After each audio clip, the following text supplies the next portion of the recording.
Hi, my name's Kieran. I'm a psychiatry registrar on the inpatient unit at Casey Hospital. One of the things that Monash Voices is doing is bringing together stories from all over the world, from stories within our own organisation, from leading voices outside of our organisation, and bring those voices together to create a picture that will help us to do what we're here to do, and that is deliver the best patient care. To do that, we need to know how to care for ourselves first and how to care for one another. I decided to write the article because I think people within healthcare, especially doctors, feel that they're unable to share their own stories, that they're unable to be vulnerable in public, that they have to sort of present a certain perfect perspective to everyone.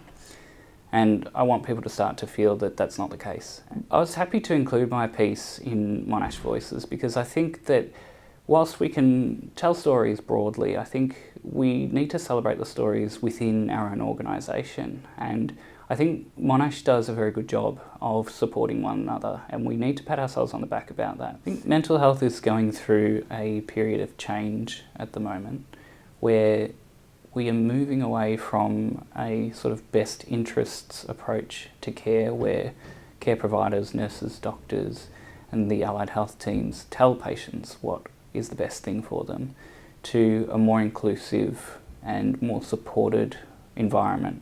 And the only way we're able to do that is to genuinely listen to our patients and to hear what's their perspective, to hear their story. Recovery is not about just solving symptoms.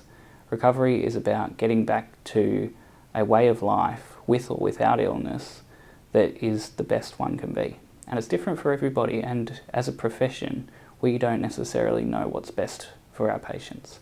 Our patients have points of view that are different to us, and we need to hear those. Stories are a way of understanding something that can't be conveyed with statistics and can't be conveyed by reading a report.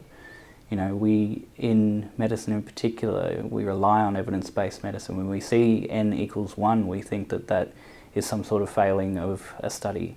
But n equals 1 is one person's story. You right now are looking at n equals 1. And this story, and my story, your story, everybody's story, conveys another piece of information that we can learn from. And as an educational tool, that is very powerful.